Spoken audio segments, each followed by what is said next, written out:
Hey guys, welcome back. I know it's been a while again. I'm very sorry. I'm still struggling, but my daughter also got really sick, and I thought she had the chicken pox, but it turns out she didn't. She had something called I don't know if I'm saying it right, roseola.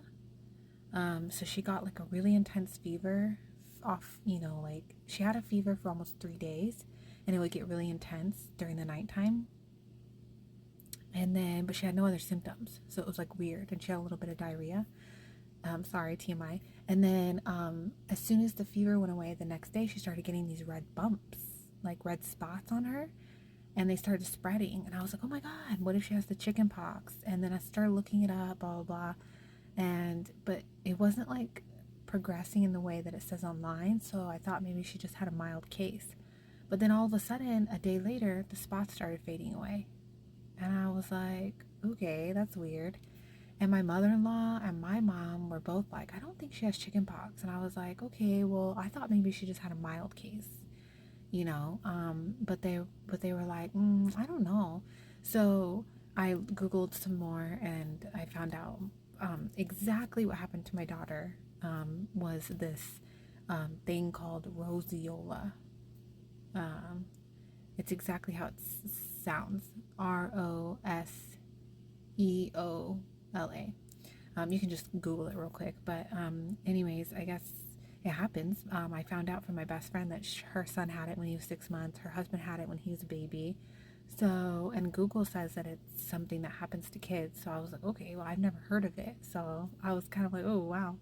But she's all better now. So I'm very grateful to that because I thought we were going to have to deal with the chicken pox and stay home for a long time. So, um, I'm just grateful that she's better and God kept her from, you know, because one of the nights that she had the fever, it was really bad and I was starting to get concerned. She just was really hot but she wasn't acting like super weird. She was just sleeping. So I was like, okay, well, we put an ice pack on her. We kept, an eye on her and slept. And then when we woke up, the fever was not as bad. So I was like, okay.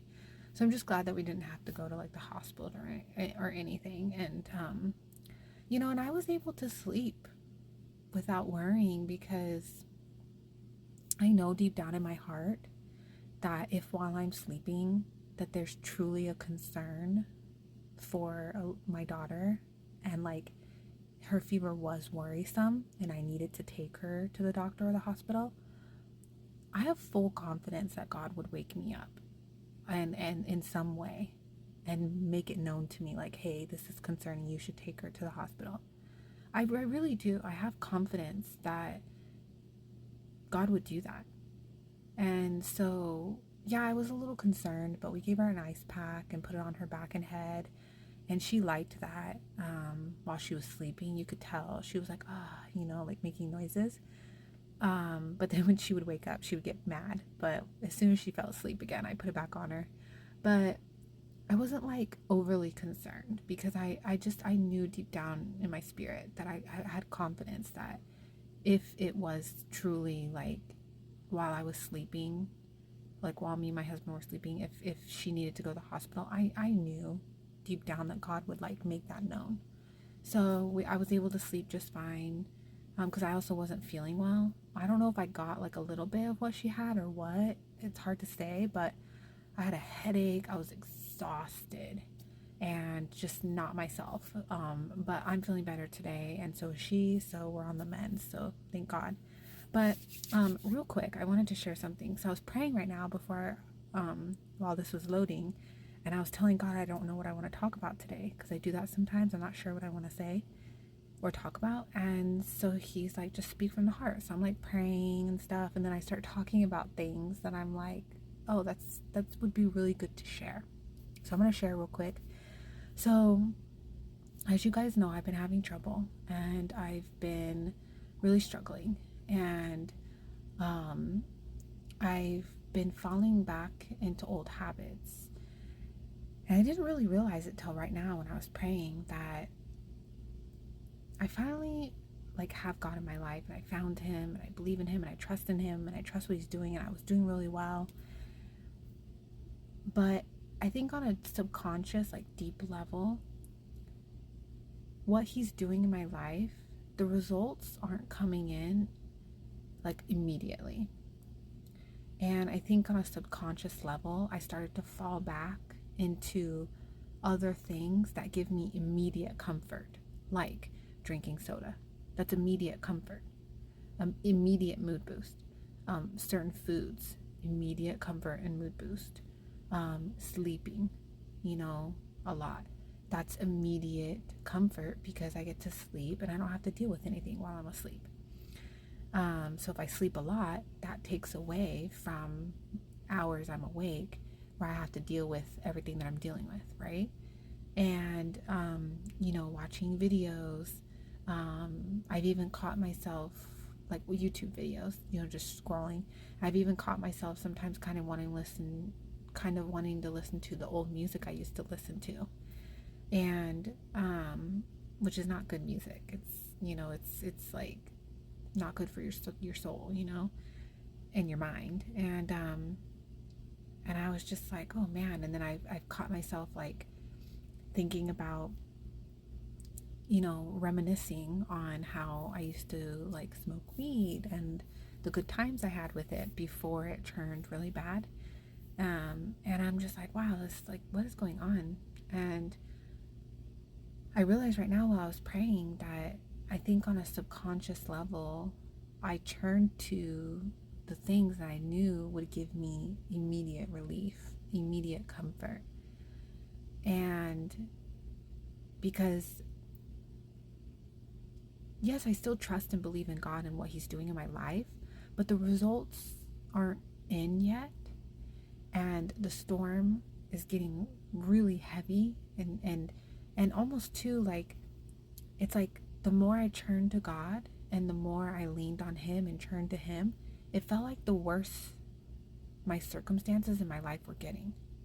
It felt like the storm was getting worse the more I leaned on Him and the more I went with Him and did the things that He's asking me to do and doing His will and focusing on the things He's asking me to focus on. And so I think what's happening is partly, obviously, the devil's trying to tempt me and keep me down and keep me away from God and keep me from going down this path. That's clear. I'm definitely being tempted in a lot of ways and messed with and stuff. But it's also me. I think on a subconscious level, I think that I'm turning to things that I know from my whole life, from my past. I know for a fact a can of soda is going to give me comfort and a mood boost. I know for a fact certain foods. I know sleep. I know, watching some funny, YouTube videos or a movie that I love, is going to like bring me comfort. Like, I know these things because I've had these things to turn to my whole life. And so I think in a way, yeah, I started to kind of go backwards a little bit because that was what I knew. That was what, I knew would bring me instant comfort. And what God is trying to give me and what God is leading me down is not instant comfort. It's, there's things that He's leading me to that aren't going to happen right this second. And I think after a while, it had been like what? I want to say like a year and a half or so plus. I think on a deep level, like as my life started to kind of fall apart over months and months, I was just kind of like, I think I regressed a little bit. Because the past few days, there's even been times where I didn't even want to pray. I was just kind of like, I didn't even want to like talk to God. Not because I'm mad at Him or anything, but it was just kind of like, what is going on? Like, why is my whole life feel like it's falling apart? Like, what are you doing? What's happening? Like, I trust you and I'm holding on to you, but my goodness, I feel like some days I'm holding on by like a strand of hair to Him, like, and it's hard. And I think I'm just like, I'm battling with that right now. I'm battling with what my flesh is telling me, hey, this will help you. And then what he's telling me, he's like, no, do this. But those two things aren't mixing. Those two things are fighting each other. They don't match. They're not saying the same thing. And so what have I known my whole life is what my flesh tells me. And so I think on a subconscious level, I'm trying to like do what God's asking me, but then at the same time, I'm like, I'm not seeing results. So, and it's really uncomfortable and hard, and it seems to be getting more terrible. So then I think like subconsciously I turn back to my flesh and what I know will give me instant comfort. And so it's really been like a battle. So, yeah, because like even something like I used to play like Spider Solitaire when I was a child. That was something I played a lot for hours to kind of pass the time while dealing with certain things in my childhood. I would play games on the computer. And for a few months now, I have been progressively spending more time in the evening playing Spider Solitaire. And I didn't realize until right now when I was praying why I was becoming so submerged in that. Because I like always like hours on that, doing that. And I'm like, what is wrong with me? Like, and now it makes sense. Like, God, it's so amazing when you pray. Like, at least this happens to me. I feel like God is like the best. I mean, I know he's more than a therapist. Don't get me wrong. Like, I know he's way more than that. I don't want to reduce God to just being a therapist. But my goodness, I've met a lot of therapists in my life. I've been to many of them, different kinds, everything. Let me tell you, I have significantly more breakthroughs and healing and help and insight when I pray about things with God than I have ever had with any therapist in my entire life. So I'm just saying, guys, just heads up. Anyways, I've talked your ear off enough. Today's chapters, let's get into them. I have not read them. So sorry. My daughter fell asleep right now unexpectedly early, and I had an opportunity to make a video. So I thought, go for it. So we will be reading these chapters together right now. Claudius Lysias, to the most excellent Governor Felix, greetings. This man was seized by the Jews and was about to be killed by them. Coming with the troops, I rescued him, having learned that he was a Roman. And when I wanted to know the reason they accused him, I brought him before their council. I found out that he was accused concerning questions of their law, but had nothing charged against him deserving of death or chains. And when it was told me that the Jews lay in wait for the man, I sent him immediately to you, and also commanded his accusers to state before you the charges against him. Farewell. Then the soldiers, as they were commanded, took Paul and brought him by night to Antipatris. The next day, they left the horsemen to go on with him, and returned to the barracks. When they came to Caesarea and had delivered the letter to the governor, they also presented Paul to him. And when the governor had read it, he asked what province he was from. And when he understood that he was from Cilicia, he said, I will hear you when your accusers also have come. And he commanded him to be kept in Herod's praetorium.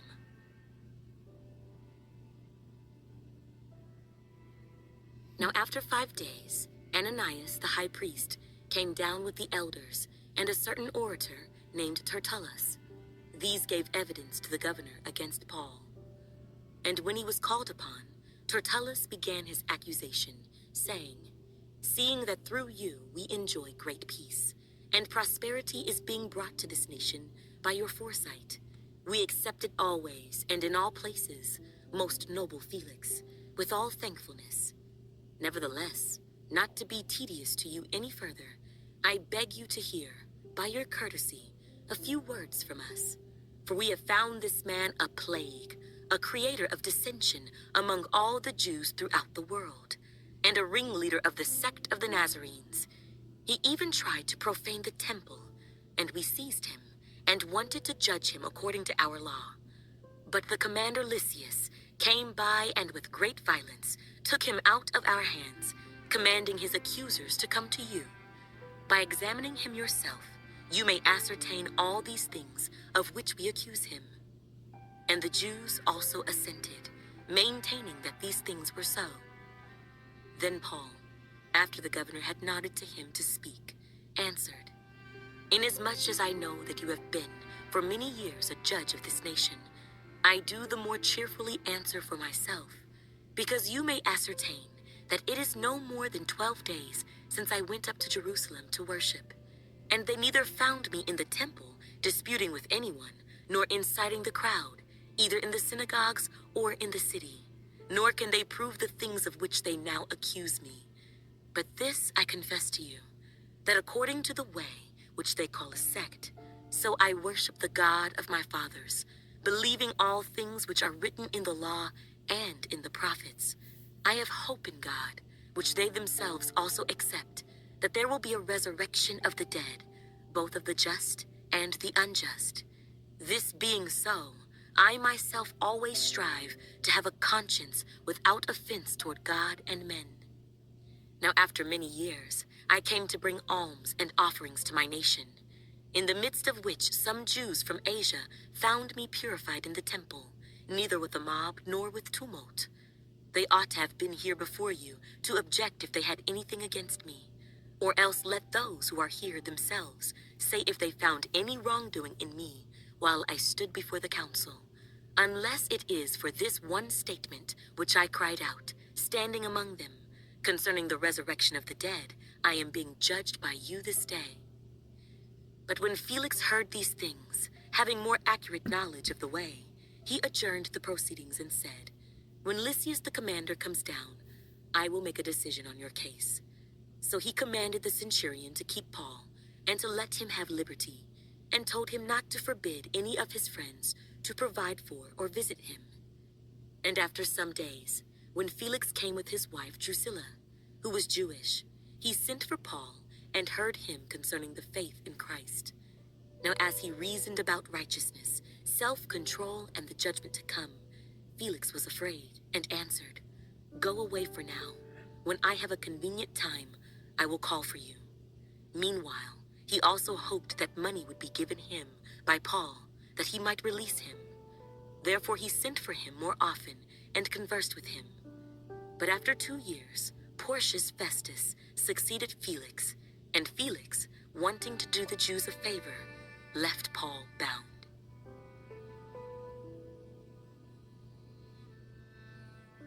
Now when Festus had come to the province, after 3 days he went up from Caesarea to Jerusalem. Then the high priest and the chief men of the Jews informed him against Paul, and they petitioned him, asking a favor against him, that he would summon him to Jerusalem, while they lay in ambush along the road to kill him. But Festus answered that Paul should be kept at Caesarea, and that he himself was going there shortly.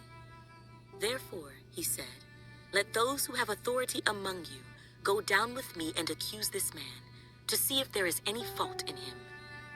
And when he had remained among them more than 10 days, he went down to Caesarea.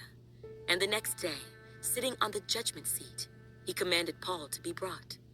When he had come, the Jews who had come down from Jerusalem stood about and laid many serious complaints against Paul, which they could not prove, while he answered for himself, "Neither against the law of the Jews, nor against the temple, nor against Caesar have I offended in anything at all."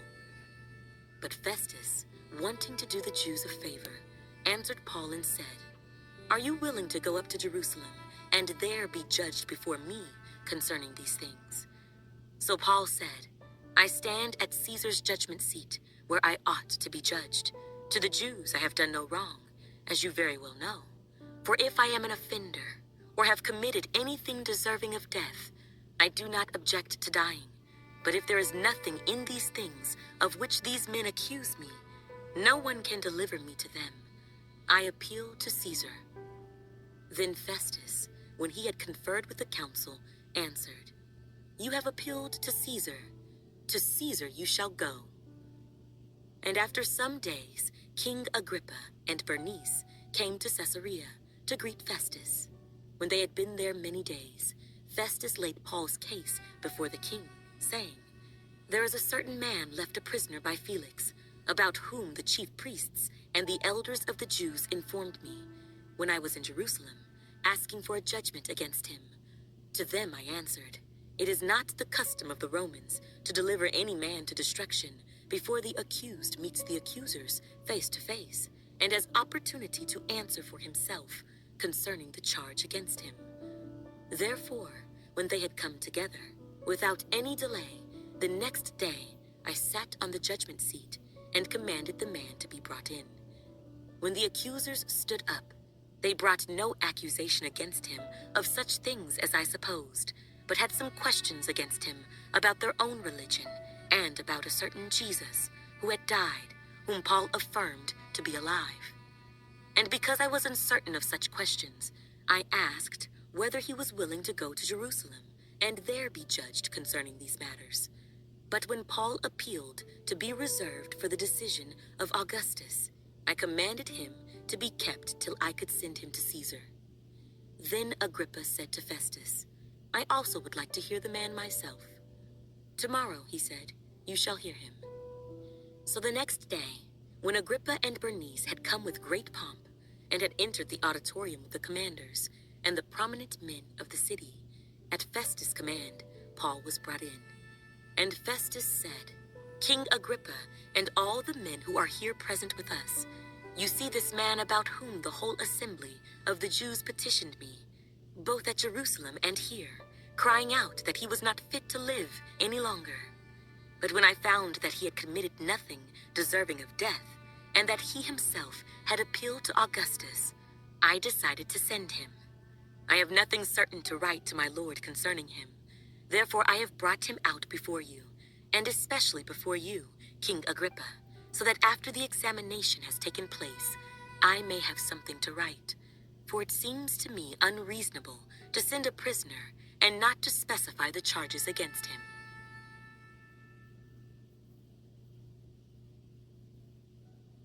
Then Agrippa said to Paul, "You are permitted to speak for yourself."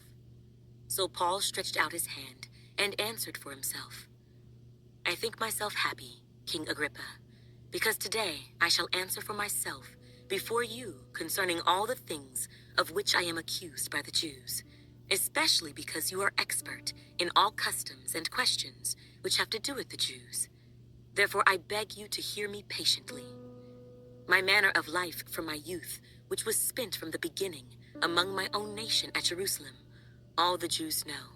They knew me from the first, if they were willing to testify, that according to the strictest sect of our religion, I lived a Pharisee. And now I stand and am judged for the hope of the promise made by God to our fathers. To this promise, our 12 tribes, earnestly serving God night and day, hope to attain. For this hope's sake, King Agrippa, I am accused by the Jews. Why should it be thought incredible by you that God raises the dead? Indeed, I myself thought I must do many things contrary to the name of Jesus of Nazareth. This I also did in Jerusalem, and many of the saints I shut up in prison, having received authority from the chief priests. And when they were put to death, I cast my vote against them.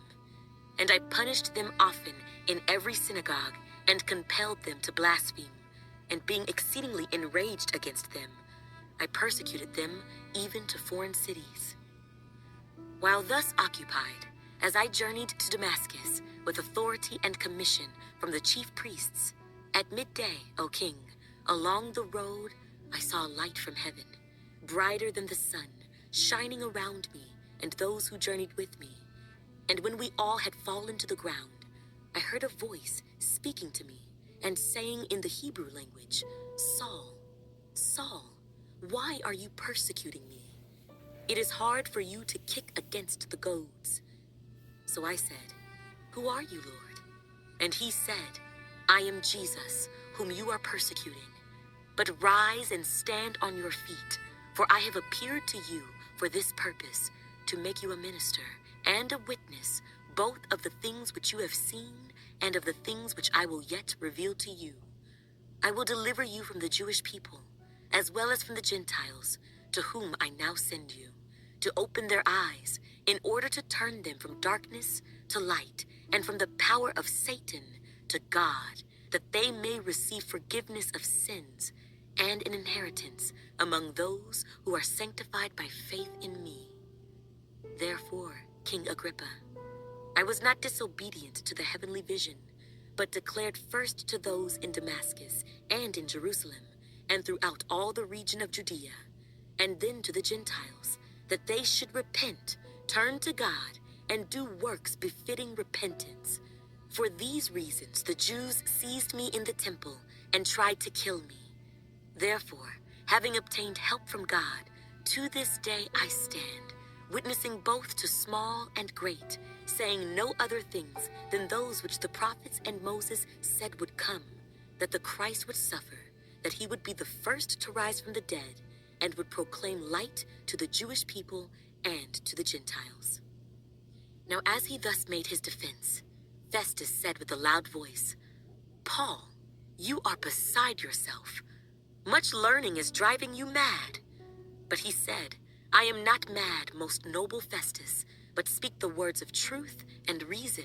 For the king, before whom I also speak freely, knows these things. For I am convinced that none of these things escapes his attention, since this thing was not done in a corner.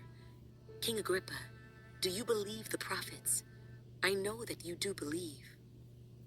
Then Agrippa said to Paul, you almost persuade me to become a Christian. And Paul said, I would to God that not only you, but also all who hear me today might become both almost and altogether such as I am, except for these chains. When he had said these things, the king stood up, as well as the governor and Bernice and those who sat with them. And when they had gone aside, they talked among themselves, saying, this man is doing nothing deserving of death or chains. Then Agrippa said to Festus, this man might have been set free if he had not appealed to Caesar.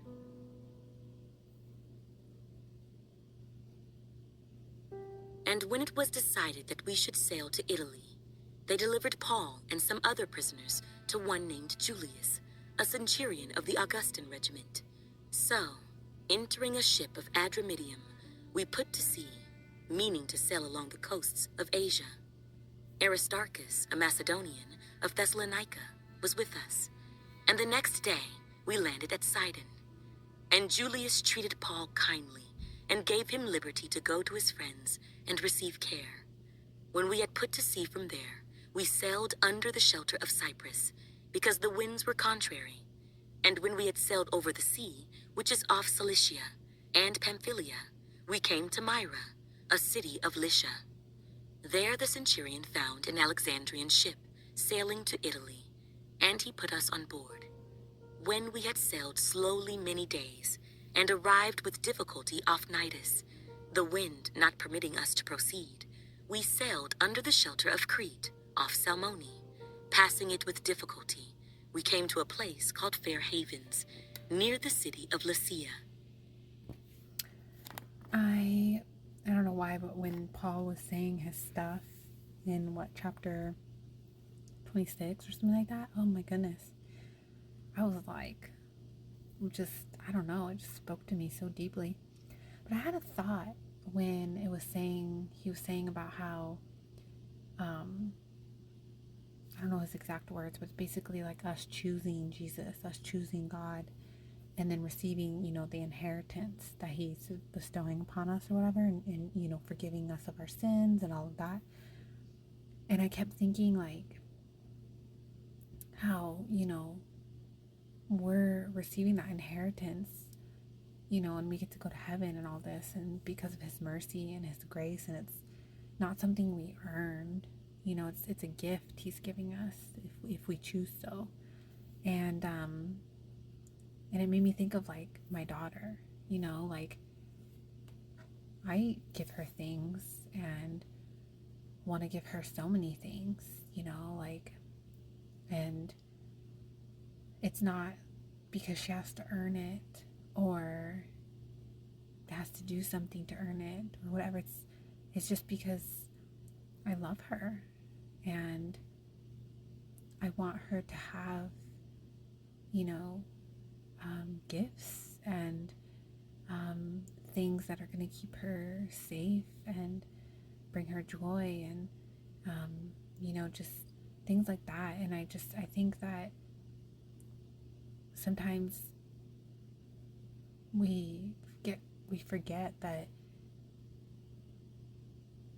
we don't have to earn God's love. We don't have to earn our inheritance. We don't have to earn this gift of Him, you know, allowing us to go to heaven with Him. Like, it's not something you earn. And I think sometimes, like, we forget that, you know, and sometimes it's really helpful when I think about my daughter, like my relationship with her and how I'm her parent, and it helps me connect sometimes with how, like, God's my father, you know, in heaven, like, and I was thinking too, I was like, you know, I mean, as far as I can tell in the Bible, like, I don't believe, you know, when we're in heaven, we're going to be having like children or like we do here on earth, you know? And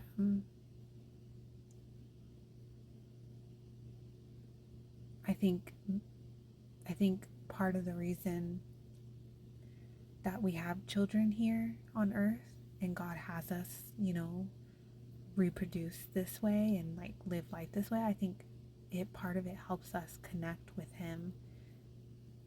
You know, you being a parent yourself, like, I feel like that helps, like, understand Him.